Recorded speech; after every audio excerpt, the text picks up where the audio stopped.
Welcome to the Nomadic Spaces podcast, where we talk all things interior design, tiny houses, and happy homes. Each week, we explore different interior design strategies, the unique challenges of small spaces, and accessible design solutions to help you create a more beautiful and happier home.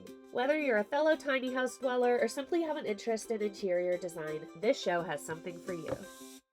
Hi folks, your host Sarah here. I am a professional interior designer and I run my own business, Suka Interior Design, where I transform spaces all over the country. I'm also a realtor here in Asheville, North Carolina, where I live with my pup Elvis in a vintage travel trailer that I renovated into my tiny dream home. Thank you so much for being here. If you like what you hear, please consider leaving a review, hitting some stars, subscribing, and sharing this show. It's how little shows like this survive. All right, let's get into today's episode. Hello, friends. Welcome back to another episode of the Nomadic Spaces podcast. Today's episode is called 5 Clever Design Hacks to Make Any Small Space Feel Larger. Living in a small space does not mean you have to sacrifice style or functionality. Whether you're in a cozy apartment or a tiny house or even a small room within a larger house, there are ways to make your space feel larger, more inviting, and more functional. As an interior designer, I've helped countless clients transform small spaces into something beautiful and comfortable. In this post, I'm going to share 5 of my most favorite design hacks that can make any small space feel bigger. These simple yet effective tips will help you maximize your space, increase your flow, and ensure that your home feels just as open and airy as it does stylish. Hack number 1, embrace the magic of mirrors. Mirrors are one of the easiest and most affordable ways to make any space feel larger. They reflect light and create the illusion of depth, which can open up a room and make it feel much more spacious. How to use mirrors in small spaces. Number 1, strategic placement. Place a large mirror across from a window to bounce natural light around the room. This brightens the space and it also creates the illusion of additional square footage. 2 is mirrored furniture. You could consider adding furniture pieces that have some mirrored surfaces. For example, a mirrored coffee table or console or even a small side table will reflect light and create a sense of openness. Number 3 is create a focal point. Large decorative mirrors can be used as statement pieces. You can think about positioning one on a feature wall to draw attention and make the room feel larger. One of my clients way back in New York had a really dark, narrow living room and it felt a lot smaller than it actually was. So we added a floor-to-ceiling mirror on one wall and the result was insane. It was immediate. It reflected the natural light that was coming through the window and it visually doubled the size of the space. Mirrors can also be strategically used to reflect your personal decor and art, making the space feel more expansive while showcasing your unique tastes. Hack number 2, invest in multifunctional furniture. In small spaces, furniture needs to serve more than one purpose, or at the very least be specifically fit for that space. And multifunctional furniture is a real game changer because it saves space, but it also makes the house more versatile. Smart furniture choices for small spaces include storage ottomans. These are ottomans that double as storage, and it's perfect for stashing extra blankets or pillows or even books or magazines. And they can also work as coffee tables too. Next, sofa beds or Murphy beds. These options are ideal for spaces that need to serve multiple functions while also being a bedroom once in a while, like a guest room. A sofa bed gives you a comfortable place to lounge and entertain when guests come over,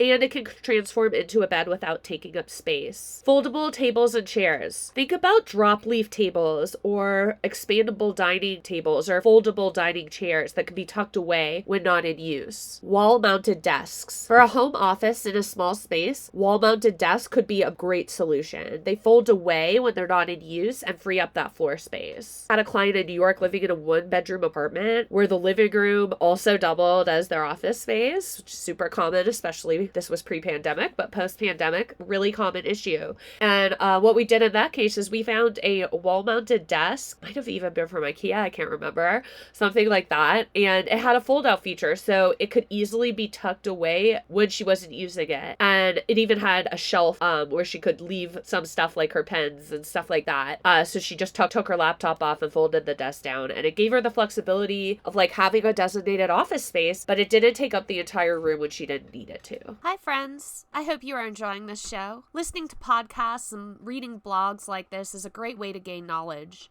But to really make change, you need to take action. Luckily, taking action doesn't have to be overwhelming, timely, or expensive. My Desk Refresh Guide is a great resource you can download totally free from the link in the show notes. This guide will break down the redesign process into simple, actionable steps with tangible results to transform your space without spending a cent. Now let's get back to the episode. Hack number 3, optimize your layout. The layout of a room plays a huge role in how spacious or cramped it feels. A well-planned layout can really maximize the use of the space and make the whole room flow better. When dealing with small spaces, layout is really everything. So here are some layout tips for small spaces. 1, float your furniture. Instead of pushing all your furniture against the walls, try floating key pieces in the center of the room. This can add depth and visual interest. For example, a sofa can be placed away from a wall with a coffee table in front of it, leaving space on either side to move around. Of course, some tiny houses won't allow for this, but I see a lot of folks in smaller residential homes making this mistake. Number 2, create defined zones. Especially if you're working with an open floor plan, consider using rugs, lighting fixtures, and the furniture placement to really define separate areas for different functions. You could have a reading nook in one corner, a dining area in another, and maybe a work area in between. It's all about creating specific spaces for the intended use. And number 3 is prioritize traffic flow. Make sure to leave enough room between furniture pieces for people to move through freely. In small spaces, crowded areas can feel even more cramped, so focus on creating an open and easy path for movement through the space. One of my past clients was struggling to fit a dining table and seating area in a small kind of living room, dining room open space. And what we decided to do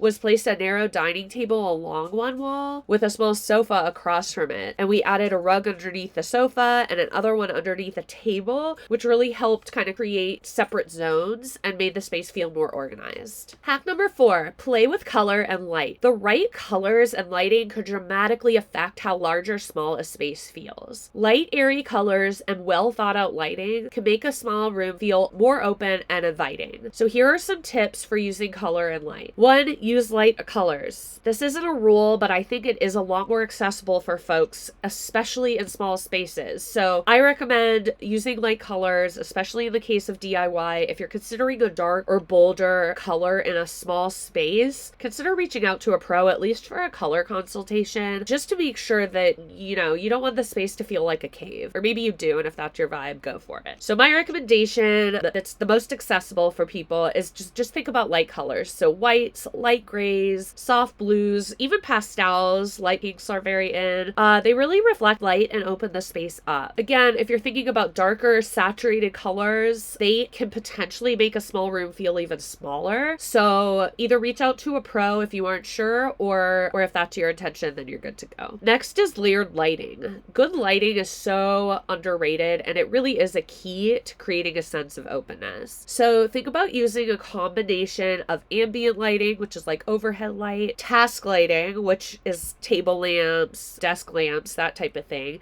and then accent lighting, which is pendant lamps or spotlight. This layered approach will really make a space feel more dynamic and well lit, which visually enlarges it. And having all 3 of these types of lighting also allows you to keep the space lit for the right activities, but also the right lighting throughout the day. When you have natural sunlight, you may not need all those lights, but as it gets dark. Next is go bold with accents. While the main walls stay light, it's possible, especially if you're trying to add some character or contrast, you could add a pop of color through furniture or accessories. So a colorful throw, maybe it's patterned pillows, maybe it's artwork. These are all ways you can add personality and color without overwhelming the space. The last one I'm going to mention here is to maximize your natural light. Make the most of any natural light you have by using sheer curtains or blinds. Avoid heavy drapes in a small space that block the sunlight. Your goal is to let in as much natural light as possible. One small bedroom I designed had a single small window, and it really felt like the room was a box. And by painting the walls a soft light color and adding just a few mirrors in the right places, we were able to reflect the natural light from that one tiny window,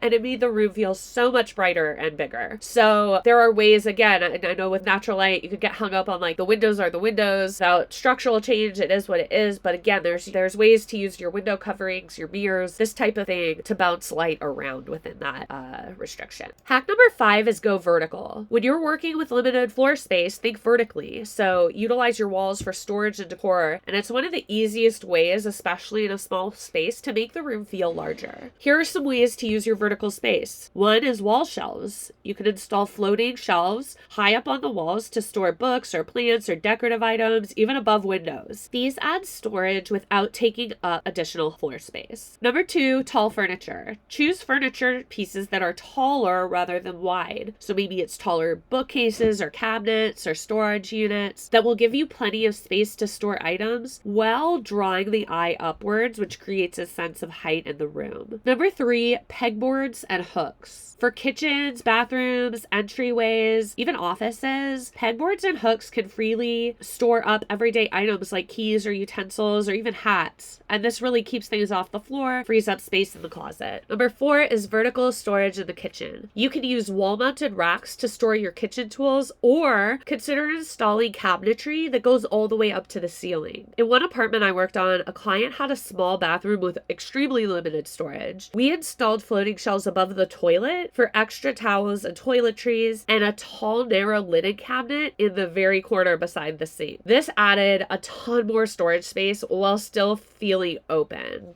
Here are a few bonus tips for small spaces. 1, declutter regularly. Small spaces can quickly feel overwhelming if you're holding on to too many things. So declutter regularly and keep only what you use and love. Number 2, use clear or acrylic furniture. This can visually take up less space and can make the space feel more open. A clear acrylic chair or coffee table can look really sleek and stylish, but it doesn't visually crowd the space and keeps things really light. 3 is add plants. Greenery naturally draws the eye upward and adds life to any space. It also makes the space feel more inviting, comfortable, and less cramped. Living in a small space does not mean it has to feel small. With the right design strategies, you can make your home feel spacious, functional, and beautiful. Mirrors, multifunctional furniture, smart layouts, and a thoughtful color palette can make all the difference in transforming your small space into something made for your life. If you're feeling stuck or overwhelmed, I would love to help. You can reach out to me through the email address linked in the show notes, or feel free to DM me on Instagram. My handle is at Sukha Interior Design, which is SUKKHA Interior Design. As always, thank you so much for being here, and until next week, home happy. I hope today's episode was helpful and inspiring. My goal with this show is to help others make change that transforms their space and achieve their design goals. But just absorbing content, even brilliant content like this, doesn't get results. Taking action does. If you're still listening, you might be ready to fully accomplish your design goals. My challenge to you is to commit to taking one action right now before you don't. Taking action might look like booking a design project jumpstart, or maybe it's downloading the desk refresh guide, or just signing up for my mailing list. Maybe it's scheduling a complimentary connection call with me to talk more about your design goals in detail. You can find out more about all of these fun things I just mentioned and contact me directly through my website, which is sukhainteriordesign.com. That is SUKKHAINTERIORDESIGN.com. I love to connect, so please don't be a stranger.